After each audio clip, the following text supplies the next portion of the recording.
You're raising a good point now because nowadays you would see also in TikTok teachers are recording students and they are dancing, and you ask yourself, what's going on? Did they get consent from the parents to take those particular videos? Because there's poppy that comes in there, there's the profession itself that comes in there, because someone might be questioning, was this during classroom time? Exactly. Are the learners there to learn or Yes. to do the TikTok videos and whatnot?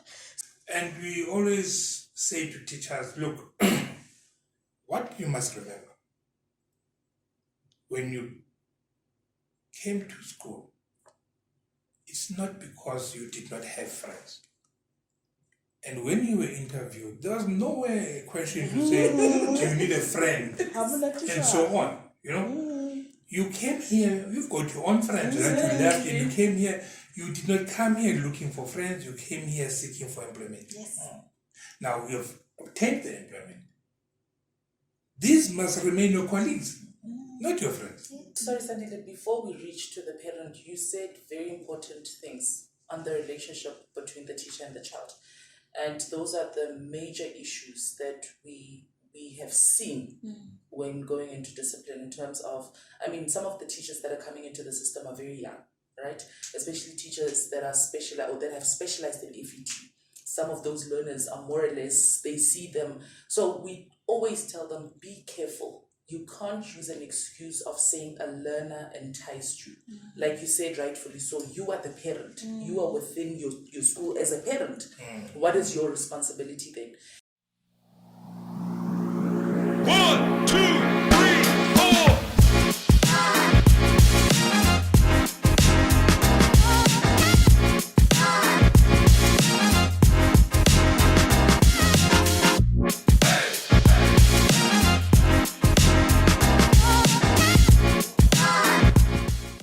Hello everybody, welcome back to Couch Talk with LHS. I am your host, Mpele, aka Boss Lady.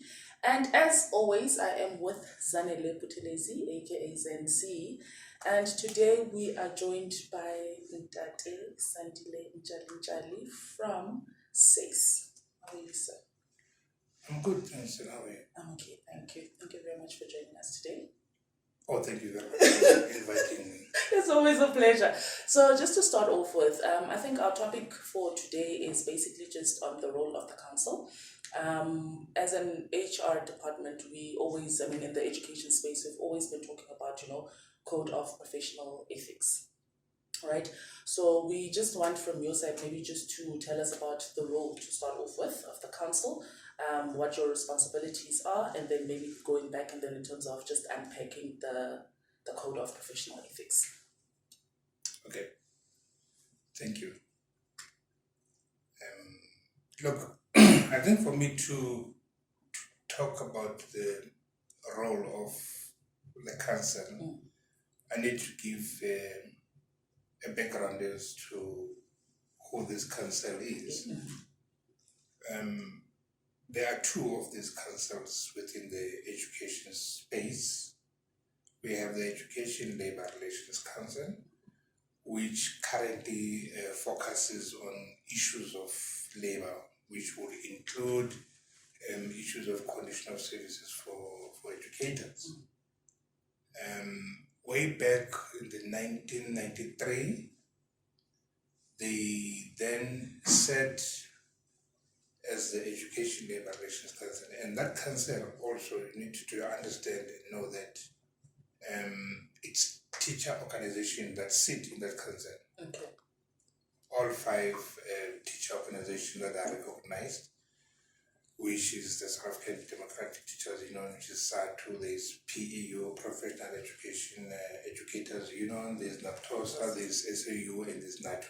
Now, they then had an idea of forming a council that would focus mostly on the ethical part, of teachers.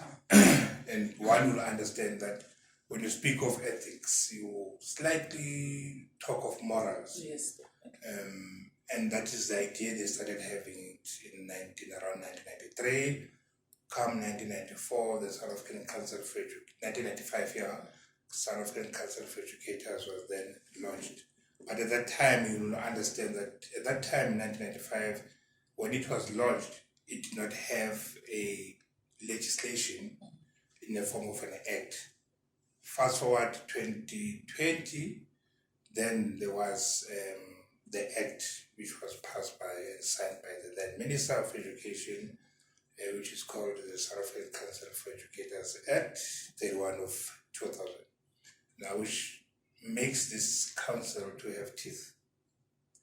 Any organization that is legislated, it then has legal space, and it has got teeth, and it can act on any person who deviates. Now, when this council was formed, all the teacher organizations that were represented then at the Education Labour Relations Council, of course, each and every organization has got its own code of conduct. Now, they actually congested and combined all their code of conduct, and then they formed a code of professional ethics, which code of professional ethics is reviewed. You know, it's not a stagnant document. It's not like until death do us part, but time and again, because of experiences that we encounter when we interact with the teachers, we find new things which, when we look into the code of professional ethics, we find that no, we didn't anticipate that a teacher can do 1, 2, 3, and then it means we must review our job. Now, the council itself, it focuses one on registration.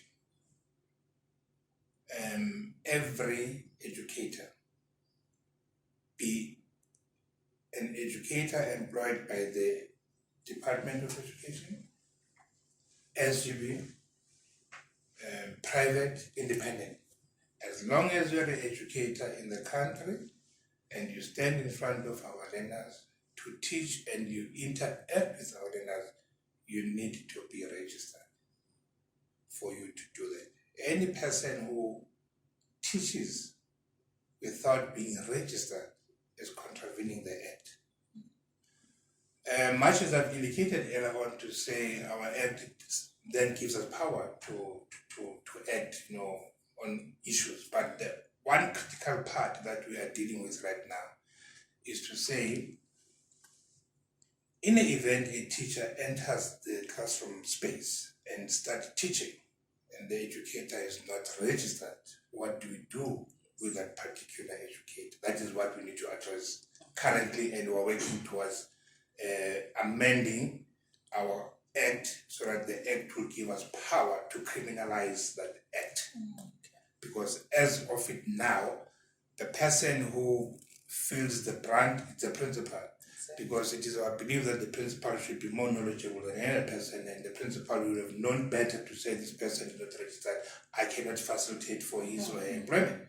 So we are dealing with those principals in the event that there is a matter that is brought to our attention in relation to a teacher who is allegedly not registered.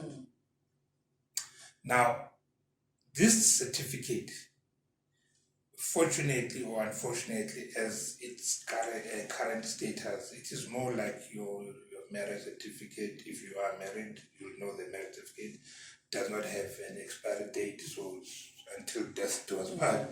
Same with our certificate, but we are looking into that to say it can be. We need to find a way to say teachers need to renew it. But these are all what are being negotiated, discussed in some level. But that is what we wanted to see happening. Second mandate is the professional development. Now, people need to understand that we do not offer programs. But what we do, we deal with the service providers who have developed those programs. And those programs have to come to us for us to evaluate them and see how fit are they to be transmitted to our educators. And once we are satisfied with a program from a service provider, then it is endorsed and then it's allocated some points. Then we have a program which is called the CPTD, which is Continuing Professional Teacher Development. look, teachers will always be grumpy about it to say, but why? Because it has got nothing, it doesn't improve my salary and so on. But our view is that this is a program that assists you, that encourages you to develop yourself, because life is evolving. Life is not stagnant. So there are things that are happening, So you need time and again to develop yourself. You can't say, I obtained my B.Ed in 1995, whatever year, so it's fine now. No, things are changing. Today we're using cell phones to acquire information. Years back, we'd use a dictionary to look for a word, but now we Google and we get a word. So people need to be developed, because we're moving towards a paperless kind of an interaction, and so this is what we are saying to them, to say people need to develop themselves. And this program of the CPTD, when you must register, it has got three aspects. One is when you develop yourself personally. Yeah. And then the second one is when your school teacher, principal, comes up with programs, you get developed, you are at points for that. And the third one, which is externally instituted, where it's either the department or the... So, but in a nutshell, what we are saying to teachers is that it is important that teachers develop themselves, especially because we are moving to a different environment. Yeah. And then you also have then the ethical part, which is the code of professional ethics. I know teachers love to hate that office because they believe it's guiding for them, but that office believes in the ethos of their religion, which says, ask, you'll be given. So if you break the law, you must suffer the consequences. You have asked for them. I'll talk about that later. Then we have a teacher professionalization part, which comes out, they've designed already professional standards. They're about 10. And we are now advocating the teacher professionalization, so that teachers understand what the standards are and what is expected out of them. But then, I don't know whether I should go with the code of professional ethics, or I have answered you.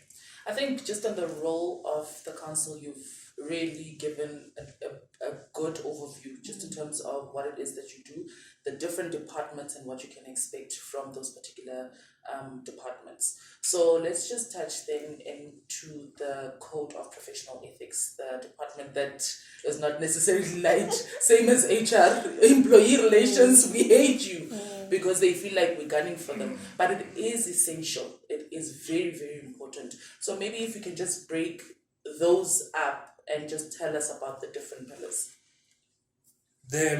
Normally advise teachers to say, much as you know your Bible from page 1, Genesis up to Revelation or whatever, and you know the specific verse that deals with a particular challenge at a particular time, you need also to know the code of professional ethics from first page right up to the last page, because if you know the code of professional ethics, it assists you in terms of making a decision. Because before you act, as long as you know what the code of professional ethics entails, you may react differently. The code of professional ethics has got 7 pillars, and it is important for teachers to understand that once you decide, whether by default or by choice, to become a teacher, you are, for the lack of a better word, you are under surveillance for 24/7. 365 days. When it is a leap year, it's 360. Exactly. Right. Now, one, it speaks about a relationship between a teacher and a learner. It has got all the don'ts as a teacher to a learner. It speaks about the rights of a learner in terms of the constitution, not because SACE has decided to reinvent the wheel, but we had to extract something that is within the document that governs the whole country to say a learner has got rights as enshrined in the constitution of the country, and a simple thing like a learner has the right to be called by his or her name. And once you begin to say to a learner, hey learner, you must know that already you've transgressed on this learner's right, because he has a right to be called by his or her name. And how you interact with this learner, physically and otherwise, what you say to a learner, how you interact in terms of, are you allowed to physically touch the learner? Yes, you can touch the learner, but in a proper way. You must refrain from engaging with the learner in an improper manner. There are a number of examples that I can come up with, but one is that the code is clear in terms of your relationship with a learner. Number one, it is unacceptable to have a sexual relationship with a learner. Whether the learner is in Khabalatsane and we are in Rustenburg, or whether the learner is in Kuruman, we are in Pretoria, as long as that person is a learner. Age doesn't come to play here. But what is important is that you being a teacher. And now once you become a teacher, it means you are acting in local parenting. You are a parent. Yes. So you must look at this child as one of your own. Yes. And therefore, this sexual relationship that teachers engage on are, in fact, when an educator engages himself or herself in this relationship, he or she is kissing the profession goodbye, because as counsel, we do not have any sympathy for any educator who would engage in this relationship with learners. Proposing learners, it's there, you don't do it. Sharing of pornographic material, it's there, it's unacceptable, we are not saying teachers to not discipline learners. Now we need to distinguish a difference between punishing a learner and discipline. Those are two different things. Yes. But teachers opt to do the shortest route, which is punishing, instead of disciplining the child. Because when you discipline the child needs to understand first and foremost to say, oh, I've done wrong here. And these are the repercussions of me having done that. So in future I should refrain, because we have had a conversation. Some of the learners may be misbehaving, not because they are misbehaving, it's that they seek attention. They may not get that attention from home. So they see you as a person who may give them that attention. But if you opt to punish them, you will not get to know that, no, this child is maybe troubled. All what this child needs is attention. Council has taken a stance on these two issues of assault of learners and sexual relationship with learners. If you commit any of those two, surely the door is open for you to leave the profession, because it's unacceptable. We do have our challenges when we have to deal with these cases, because in the main you have parents who literally become a stumbling block. Where parents would literally tell you that, you don't touch that teacher. That teacher is our son-in-law, that teacher has prayed your bola, and so on. But those are the things that you are dealing with right now. And we are now moving towards a situation or a stance where if parents become a hindrance in our responsibility to protect the child, we then move forward to say we open a case against the parent, because the parent, it means, is making this child to be a prostitute. Because in some instances we have parents to say we're able to put a plate on the table because of this teacher. But at the same time, this teacher is sleeping with the daughter. So what are you saying? Are you promoting this? Exactly. It's an adult, right? So it's just a summary of the key aspects or clauses that are covered in terms of the relationship between a teacher and a child.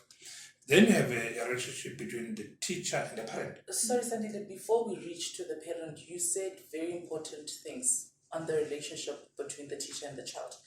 And those are the major issues that we we have seen when going into discipline in terms of, I mean, some of the teachers that are coming into the system are very young, right? Especially teachers that are specialized or that have specialized in FET. Some of those learners are more or less, they see them. So we always tell them, be careful. You can't use an excuse of saying a learner enticed you. Like you said rightfully so, you are the parent. You are within your school as a parent. What is your responsibility then?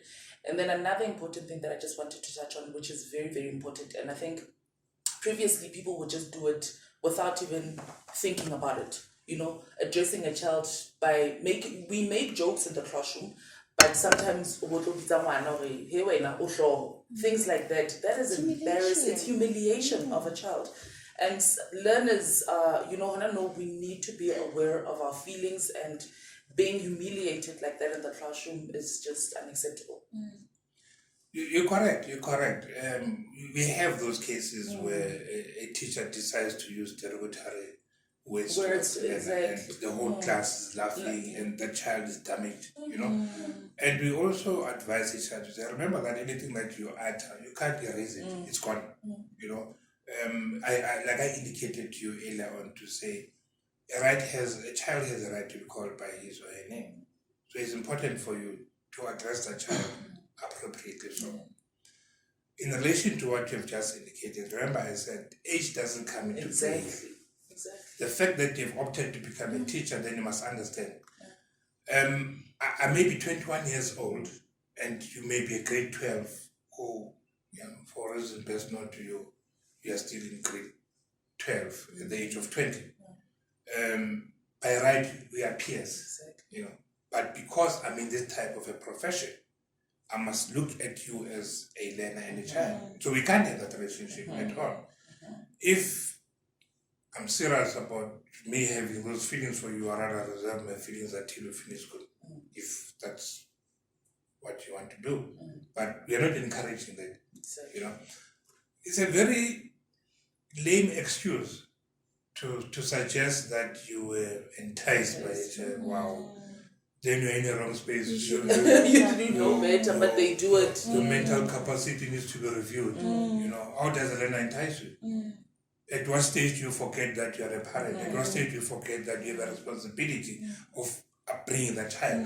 And then you decide, no, you can make a wife out of the child or a husband out of the child.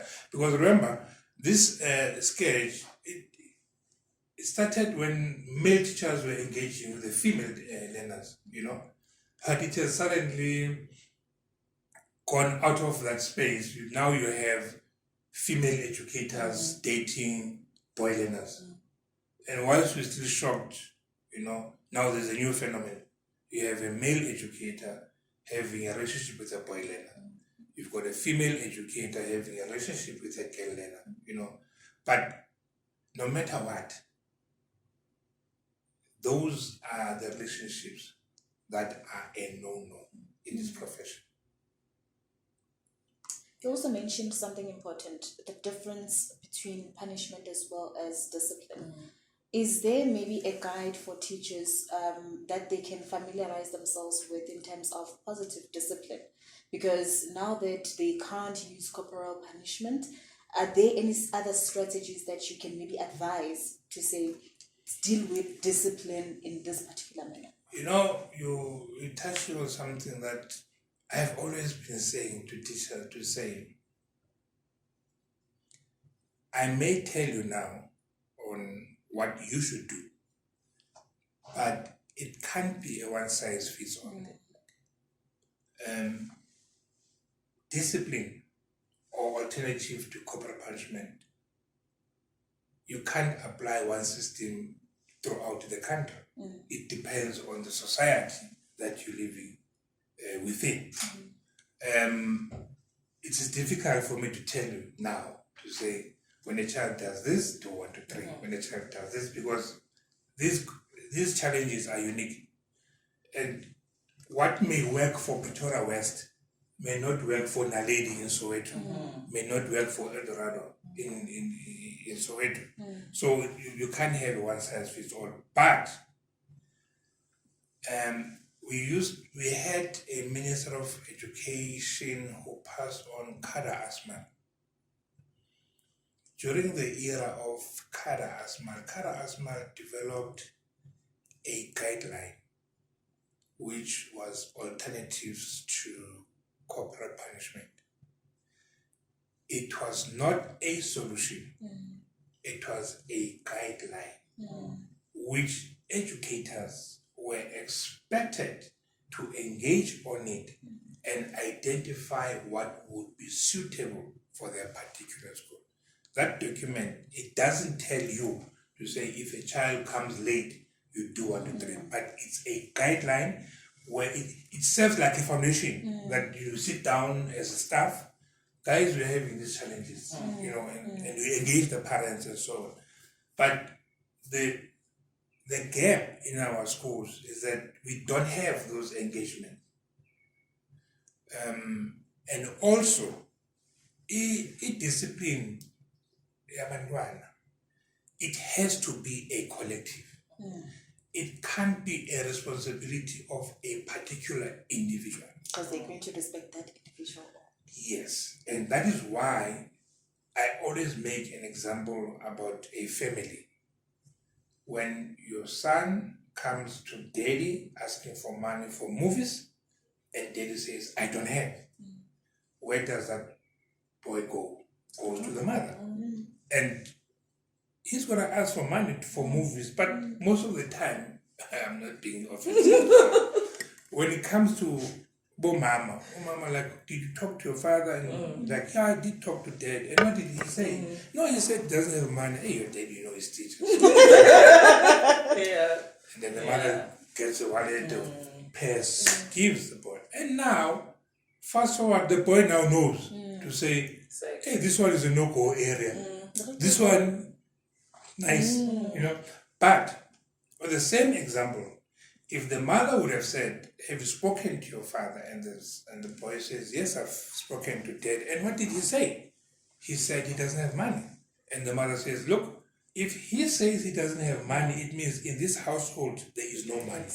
Now, this child knows that both parents, they sing in one tune. Same applies to schools. We have situations where you find learners doing something wrong. A teacher would pass as if nothing is happening. Then another teacher comes there and then they run because they know he's a disciplinarian. Why wouldn't that first teacher who may have seen them doing something wrong reprimanded them? Now those are the challenges we have in our schools. For that is why one will assume and think that our kids are ill-disciplined. We're not working as a team. In schools where they work as a team, there are less problems when it comes to discipline. And surely you can't win that fight if you can't involve the community. You can't involve the parents. A school can't be treated as an individual property. It's a community-based kind of a thing, That is why at times we even say schools need to open up and be proactive. Forget about sitting in your office principal. Go out and find means and ways of assisting your school. Go to police station. Send yourself to a nearest police station to say, I want somebody who will be responsible for my school. For every time we've got a problem, that person is responsible. You go to the nearest clinic, you need for a nurse that will be responsible. You are now engaging every community to come in. CPA, what do you call it? Community forum, this committee. CPF, whatever. Engage them. Because those are the ones who can help you. When kids have band classes, they'll bring them to school because they are patrolling. So if you want to run your school as if it's your own family thing, you won't manage it. It should be community-based. That's very powerful. And it's very, very true because schools that are run in isolation. Exactly. Yeah. Exactly. And then moving to the relationship between the teacher and the parent. That parent has a right to know about the progress of the child. And that parent puts bread into the teacher's table. Because if that parent decides to withdraw his or her child, where are you going to work? They need to be respected. And also you will find that many of our teachers will have report cards going out to parents without teacher A's marks because teacher A did not finish marking, which is being irresponsible. You know, you should engage with the parents in terms of the performance of the child. The parent has a right to know how my child is performing, and the parent has a right to contact you. As a school, you need to have sessions where you are able to interact with the parent. It's unacceptable that you're going to tell me in October that my child is not performing. What have you been seeing from January, between January and October? As a parent, you can't retain my child. You will not retain my child because you can't bring that my child is a problem child in October. When did he start becoming a problem child? What did you even do? No. When did his performance drop? I need to be updated, and that pillar, it speaks and addresses to that. You know. Then we move to the pillar of a teacher in the community. Teachers think that when they are out of the school, they can behave the way they want to. It can't be. You are a public figure, a very, very different public figure. Anything you do, it reflects to the profession, you know? And that is why they will laugh when I advise them to say, look, I know you drink, and I can't stop you from drinking, but I suggest that you drink professionally, you get drunk professionally, and when you do that professional, nobody sees you that you drink. Exactly. Because you are in your own space, in your own house. But as long as you go outside, you drink and you misbehave, the society is looking at you. And more also is that you become active in church. By virtue of you being a teacher, they decide to make you a treasurer. You know, women's conference comes, the books are not balancing because you have borrowed some few thousands from the church coffers, you can't pay them back. You know, is that what the society wants? No. Is there a reasonable society that can say, wow, no, we understand she's struggling, it's okay? No. By virtue of you being a teacher, you have brought the profession to disrepute. Because the church will then have a belief to say all teachers are behaving like you. So as SACE, we come into that space because if the church decides to lodge a formal complaint, of course the Department of Education will not entertain that complaint because it is outside the institution period. But there are two scenarios. One, SACE overlooks a teacher's 24/7, I said it, 365 days. The church can report the matter to SACE, and SACE can investigate, and SACE can prefer charges if there is enough evidence. A criminal case can be opened. So whatever you do in the community, it is very important that you respect the profession that you belong to. And at all material times, you must be exemplary to the society by virtue of you being a teacher. Can I just maybe ask, or maybe, I don't know if it's a statement question, but it's coming out. Now with social media being so rampant and people, posting anything and everything, does then the role of SACE, or does SACE come in if a teacher, because it's then the relationship, I would assume, because it's a community, whatever I say on social media is there and it represents me and the school and the profession itself. So we also have like hate speech, for example. Does then SACE, if somebody complains, come in and institute certain charges if there is evidence? For sure. We do investigate. I remember that I think 3 years ago, or during the era of the current president, there were acts that were signed in relation to social media. I think one of them was Cyberbullying Act. I can't remember the other one. But the fact that already there are acts to address what you are posting on social media, it then raises that red flag to say, whatever you post, we understand it may be your account.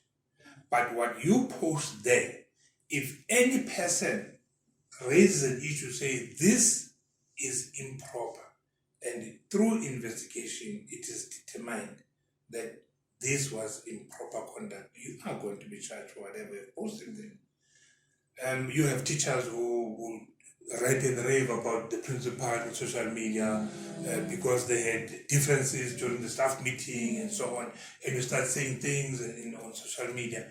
If it comes to the attention of SACE, surely we'll conduct an investigation. If there is sufficient evidence, charges will be preferred against you. You're raising a good point now, because nowadays you'd see also in TikTok, teachers are recording students and they are dancing, and you ask yourself, what's going on? Did they even get consent from the parents to take those particular videos? Because there's poppy that comes in there. There's the profession itself that comes in there, because someone might be questioning, was this during classroom time? Exactly. Are the learners there to learn or to do the TikTok videos and whatnot? So it's really an important part that our educators need to open their ears and eyes about and familiarize. You said an important point also to say they need to know the code of ethics as much as they know the Bible. Because if they do know the code of ethics, they would know what is right and what is wrong. So it's really crossing the line when it comes to social media. No, you're correct. Look, simple thing is that we are saying, we note that for, especially after this pandemic of COVID, we started using the WhatsApp thing to communicate, The very same methods of communication are meant for a good purpose, but some other people decide, to use those mode of communication in a wrong way, That is why we encourage schools that if you have a WhatsApp group for your staff, please have a policy that everybody knows, in relation to this WhatsApp group that you have created. And everyone must know what it is meant for and why it is created and so on. And everybody must know that what is it that is not expected from you. You can't have Neo waking up in the morning and decides to post in the name of our Lord Jesus Christ, morning to everybody, because now somebody will be bringing some videos and so on. So those are the things that now make the whole WhatsApp group lose its meaning. So a policy needs to come into being to guide this WhatsApp group that we've created. Further, what we are missing as educators, that, it's very important that our educators need to read.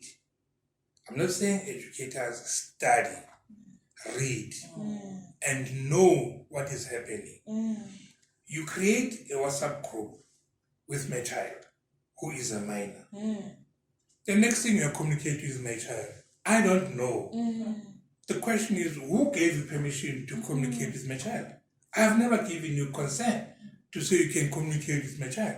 So teachers need to begin to look into those things, because those things are very important. It's a very important thing that I'm saying, to say we post pictures of these learners, whatever we're doing and so on.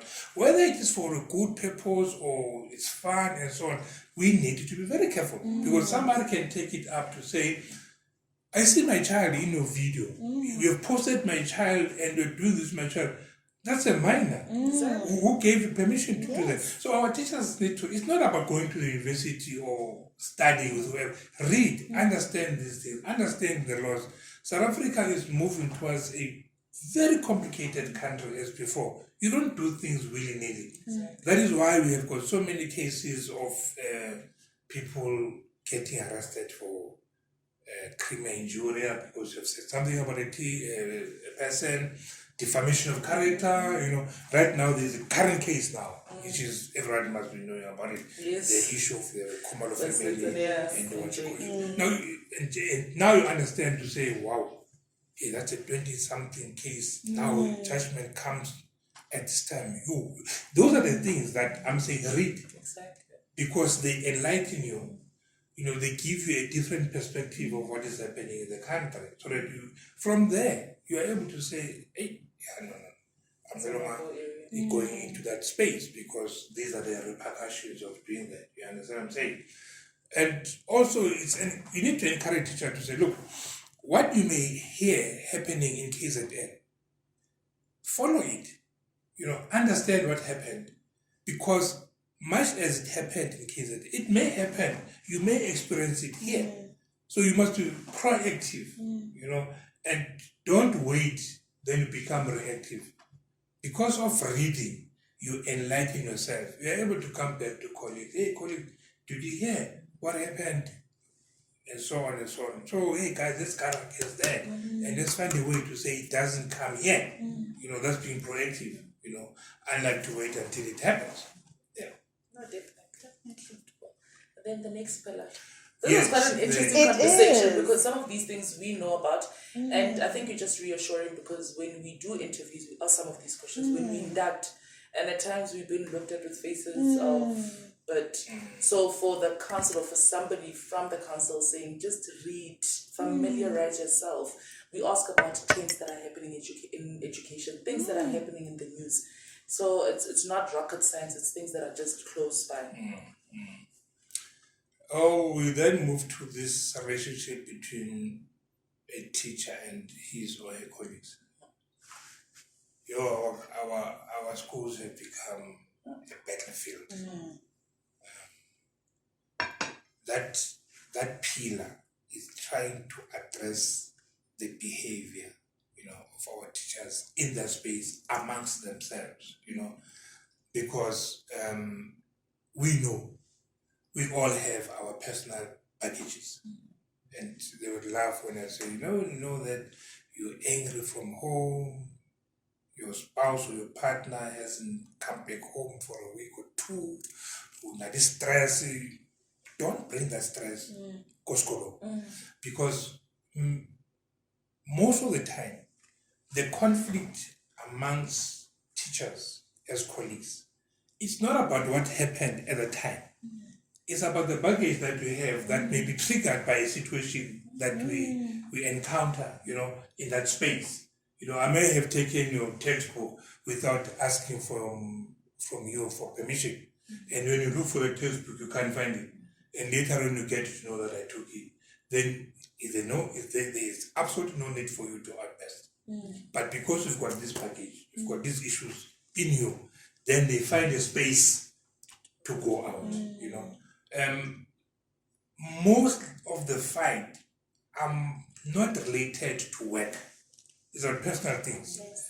And we always say to teachers, look, what you must remember, when you came to school, it's not because you did not have friends. And when you were interviewed, there was nowhere a question to say, do you need a friend? And so on, You came here, you've got your own friends that you left, and you came here, you did not come here looking for friends, you came here seeking for employment. Yes. Now you have obtained the employment. These must remain your colleagues, not your friends. Yes. Now you become friends, yourself, Mpele, and then you start sharing personal things. And when this friendship gets sour, we hear from Neo the problems. The whole world knows that things are not good at home. It comes from Neo. And then it divides the whole staff room. It divides, because obviously you'll have those sympathizers of Neo and those who are proactive to tell you, to say, you've done it well, and so on and so on. So we're saying to you, you must understand that those are not your friends. Those are your colleagues. So you must limit what you share with your colleagues, especially when it comes to your personal life. I always say to teachers, if you've got issues that are burning you, that you want to talk to your friend, go and look for a tree. Yeah, but before you speak to the tree, just check whether there's anybody there. And people looking at you. If there's nobody there, then you can start telling the tree about your problem. To say you didn't have the Kellogg's in the morning and so on and so on. You are sure that nobody's gonna drink tea with the problem. Because one of the remedies is to talk. You only need somebody to listen to you, not to judge you. And also challenges that are there, which that pillar tries to eradicate, is the issues of the post, teachers fighting because this one is appointed, and this one is not appointed, and so on. So that is meant to stabilize the relationship amongst yourselves as colleagues, so that you understand that you are colleagues, you're not friends. And whatever you do, at the back of your mind, remember that it's a colleague. Because teachers need to know that, to maintain friendship, you know how expensive it is? It's very expensive. How many times, Mpele, have you had a fight with your friend because your friend sent you a WhatsApp and you blue-ticked your friend who did not respond? And then there is war, to say, yeah, I sent you a message, you blue-ticked me. And I saw you were online. I saw you online. It's my phone. It's my phone. I'll respond when the time is appropriate. So, because you're trying to maintain this friendship, when you read a message of your friend and because you're blue tick, now you're bound to respond. Yes. Even if you're engaged in something, that is why you end up responding around things. Yes. So that is what we are trying to do in that, to say, colleagues, mutual respect. We cannot all be principals. We can't all be deputy principals. We can't all be departmental heads. But those that have been appointed in those positions, they need to be given the respect they deserve. They are bound to give lawful instruction anyway, not any other instruction, but lawful instruction, and they are in authority. And therefore, as long as it is within your line of duty, you are bound to show respect to them. Definitely. Because we have situations whereby people on the same level, like you said, colleagues or friends, we talk about the wrong things. For me, then I've got a goal of being a principal, then I move up the hierarchy. The minute I go into a managerial post, then I don't know how to deal with my colleagues because they're still going to show the same behavior.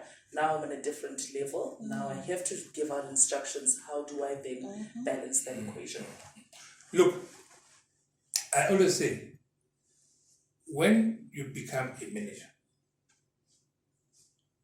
you must know that your hands will have to be dirty.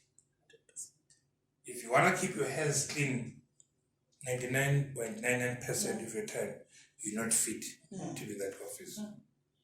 You must know that as long as you apply the law, as long as you do things right, you are bound to create enemies. And as a leader, if you don't have enemies, you're not a leader. You see?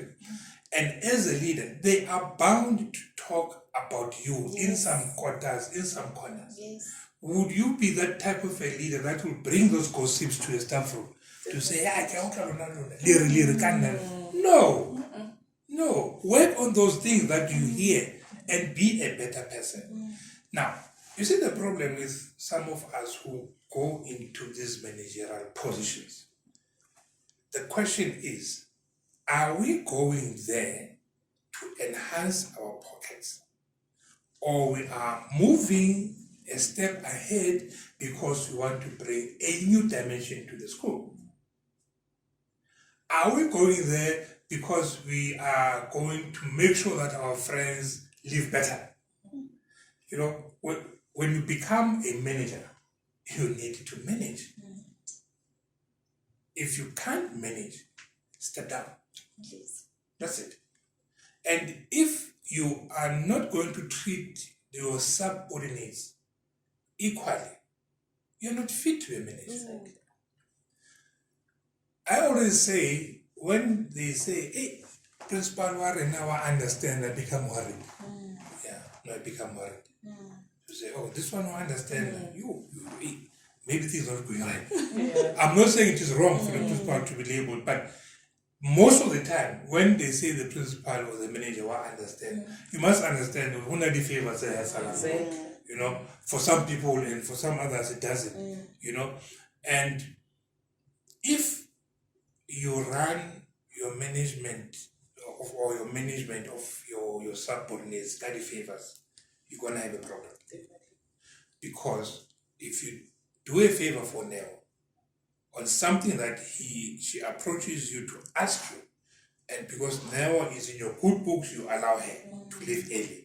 Buthelezi comes, same problem with yours, but because she belongs to another camp, you don't allow her to go. we are dividing the school. Yes. These two people will talk to say, why now? You know, and now it then compromises you as a principal. As a manager, you must lay down the rules. One, we are not saying you must abuse your position. You must never, ever abuse your position. All what you need to do, you need to be a responsible manager. A manager who is easy, you know, to approach. You know, they normally go to a school who play principal there. You see, me, Mr. Ntshalintshali, I practice an open door policy here at school. Everybody, you know, and you like impressed. But when you go to the office, on the door, there is a notice that say knock before you enter. The door is closed. So what type of an open door policy if your office door is always locked or closed, you know? You go to a school and the principal is not there, there's a deputy principal, you ask the deputy principal, where is the principal? You say, I don't know. Hey, what do you mean you don't know? Because I'm supposed to be the second and you come. No, I'm glad I'm a guy. So those are the things that we are saying. The relationship amongst the colleagues needs to eradicate these conflicts that are unnecessary. And what amazes me is that every managerial interview, whether it's a departmental head, deputy principal, or principal, that question is always there. Conflict resolution is always there. But when you are faced with applying what you told us as the interviewing committee, 0, where does it go wrong? Because, there is this bad thing with some of our managers in our school to say, no, you can't run a school. Are you a reserve bank bank? For the smooth running of the school, if a teacher tramples you on the wrong toe, it's advisable to tell that person to say, if it deal with it immediately. Don't say because he may not be aware that he has done something wrong to you, you know. And that is how we are saying, as colleagues, let's treat each other. We spend more than 7 hours together. So we, as teachers, we need to refrain from being bomadipuse, you know. More sometimes you green, sometimes you red, sometimes you orange. One moment you're okay, the next moment you deal in the car, you know. You're confusing us. Exactly. We do understand that all of us have got our packages. But please, when you enter the schoolyard, stop there by the gate. Moralo wa gago o hluphayo o shira ka le gate ngene esikolweni upure, but mo phume esikolweni uthatha umthwalo wakho uyele ekhaya wakho. You understand?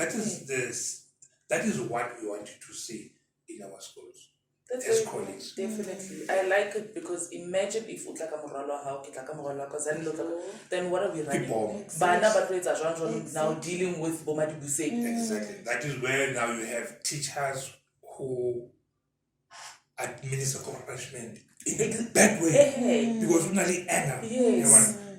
And then remember that when you are angry, anger once it's an opportunistic thing.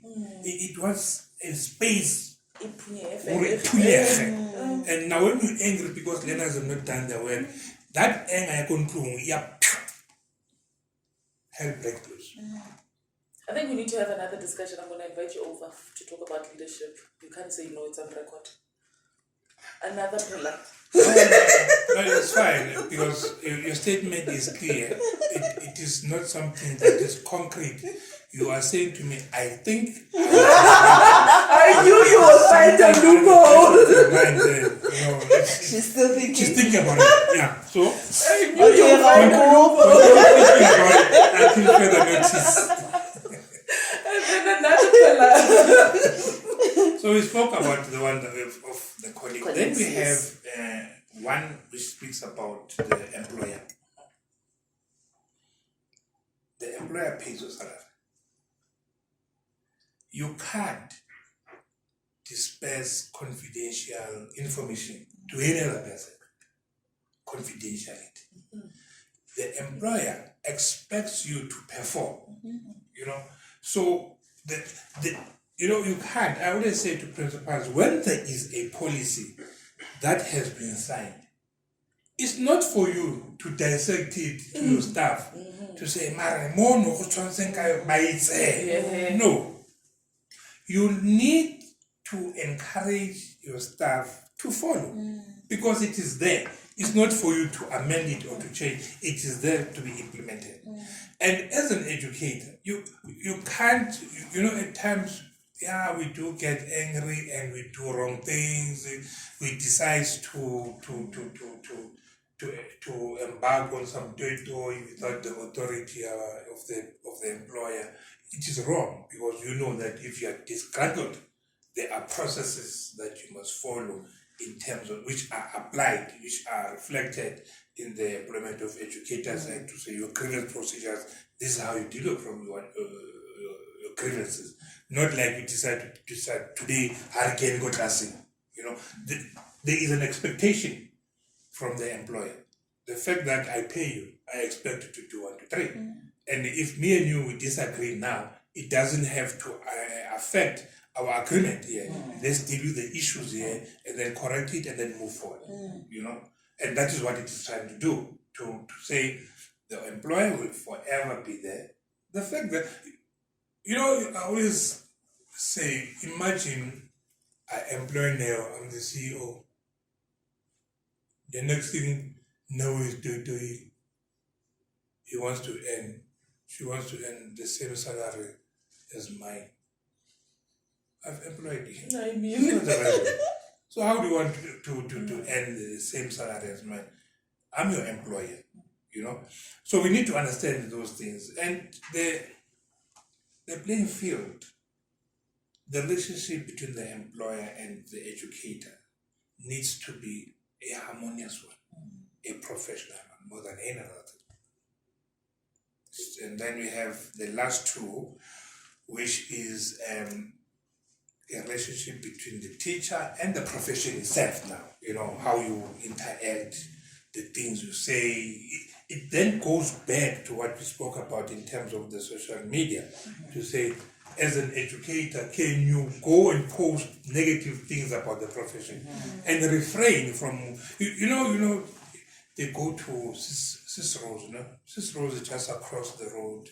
The school knocks off at 3, they go there to enjoy themselves. They have few beers now, they're talking very loud. There's a big speaker like this divider. It's making noise, they're sitting next to the speaker. Now they're competing with this noise, And the next thing, you're talking about your school and the profession. You say wrong things. And once you are at your top voice, the music stops.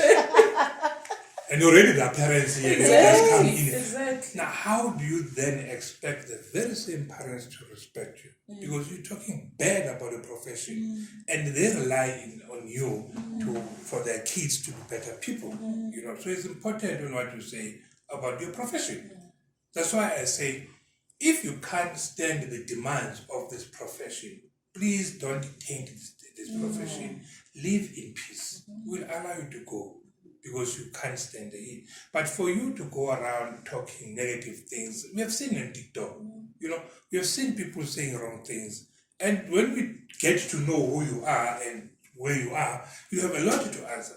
Because some of the things that you may assume that, no, it's just a joke, but you need to be very careful as a professional to say, if a learner can hear what I'm saying, is it okay? Is it appropriate? And those are the things that makes a teacher. Remember that this profession, it gave birth to all other professions.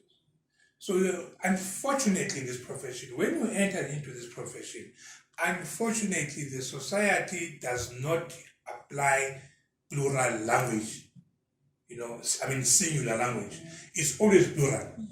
one teacher in school A does something wrong, the society will say, teachers of that school are doing 1, 2, 3. So you must remember that you are expected to respect the profession, to hold this profession at its highest esteem. Right now, truth be told, we in this profession, we are not respected by the society. And the question is why? You know, we may hide behind the bush to say, no, it's because they know we're not earning enough. No. It's not about whether we're earning enough or not. It's the behavior that we are portraying to the community. And in changing our behavior when we interact and we become professional, the mindset of the community will change. Because they'll be looking at us differently, you know. But as long as we engage in the wrong things, you get into a bus, you want a seat, a 12-year-old is sitting there. He's not going to give you a seat. That's true. Being a teacher or a principal, they won't. Because we have lost it. We have lost it. This is our responsibility. Nobody came from nowhere to come and mess up this profession. It is us in the profession that have messed up this profession. That's true. Yes. I mean, talking about it like that, we had a conversation previously. Back then, when we were still young, how a principal or a teacher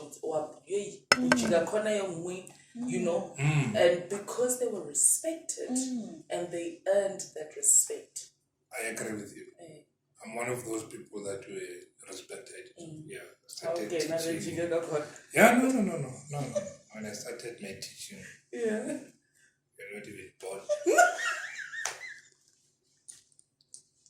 And I'm even asking myself, why am I talking to my children? I'm kidding. No, the nice thing is today we're having a conversation.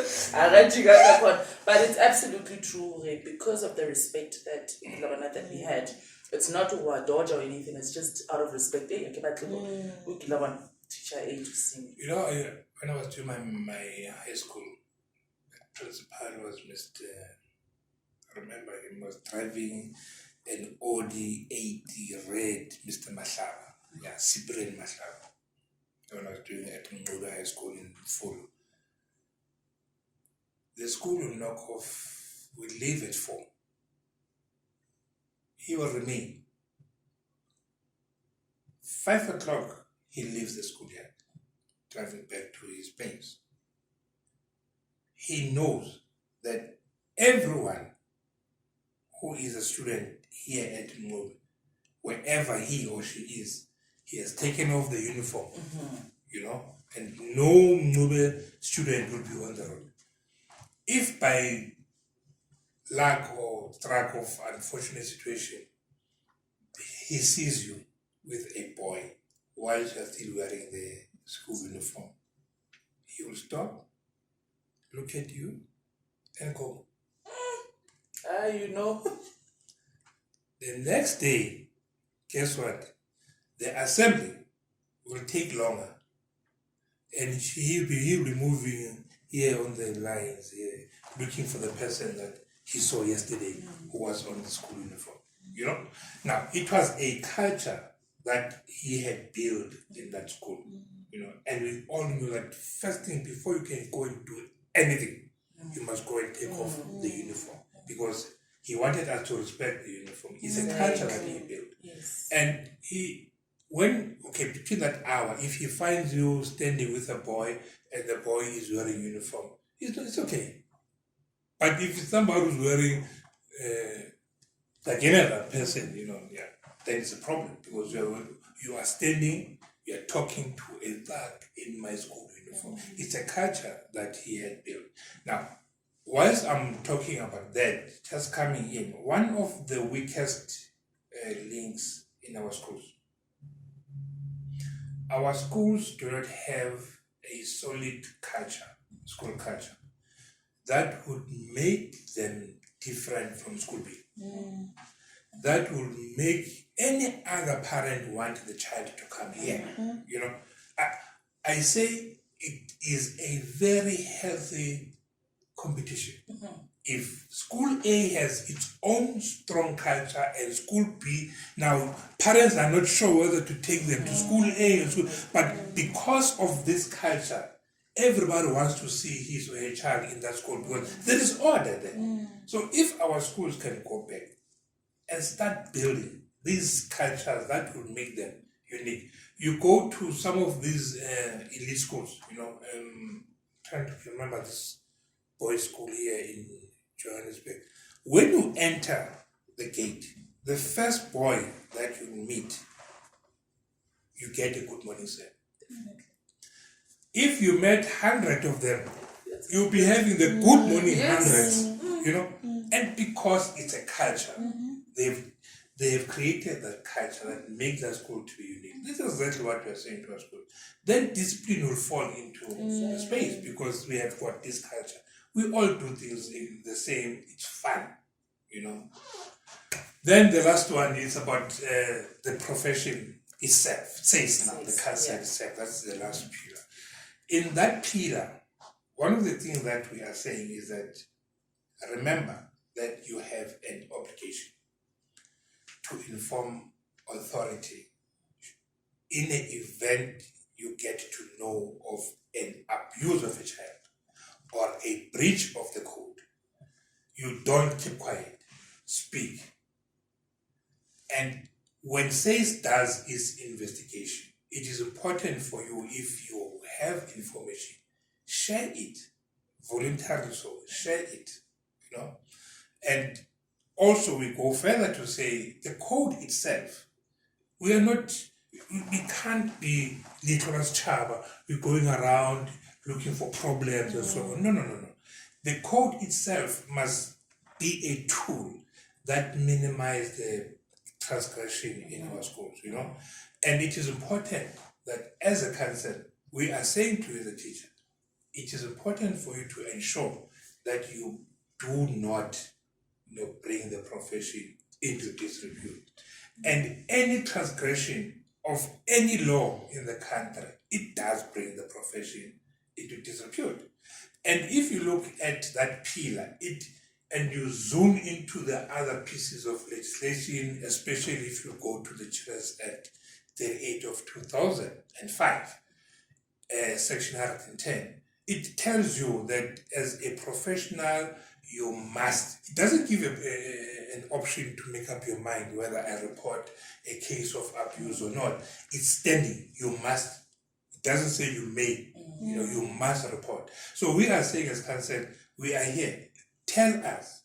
Yes, I know that educators are of the view that council is more protecting the learners than their rights, but my answer to them is that you're an adult. You know what is right and wrong. You are supposed to give guidance to those learners. So we will be protecting those learners. If you as an adult, you fail in your responsibility to lead the child into a better adulthood. So we are bound to go in because the child is defenseless. Look, we are not saying kids cannot misbehave, kids misbehave. But it's unacceptable that in a school that has about 1,500 learners, 1,000 of those learners misbehave. There's something wrong with the school. But I can understand and accept if 100 of those learners are misbehaving, then they give you a challenge. But it can't be the majority, because if it is the majority, it means you yourselves as staff, you are failing the community. Exactly. Those kids are doing what they're doing because you are not guiding them correctly. So it is important that educators understand that the presence of SACE, it's more of a watchdog to the profession. If you don't transgress the code of professional ethics, why would we feel coming after you? Exactly. And we don't go around looking for problems, Yeah, we're not like a gynecologist. We're not a gynecologist. It's a person who looks for trouble where people find fun. Okay. So we're not going around looking for trouble.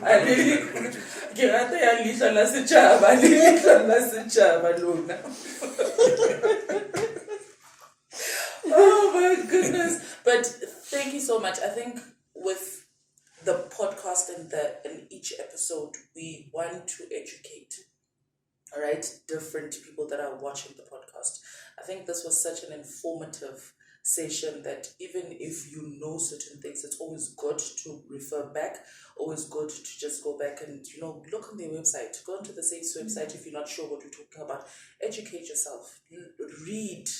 Don't, like you said, it's not an issue of studying, read, get the knowledge, know what's happening around you, know the limits, because crossing a limit then can also get you into trouble. True. Thank you so much. I really appreciate you coming through. I'll confirm on the on the next topic. Now, thanks for having me. Really appreciate it. It was a great pleasure to interact with you. Thank you. Thank you very much. You took me by surprise. I was not told that you'd be sitting here. But it was a very interesting conversation. Absolutely. So thank you very much, everybody. Like I usually say, so if you're not going to take everything from the topics that are being discussed, at least take one thing from the topic. So do not forget to like, share, and subscribe. Until next time. Bye. 1,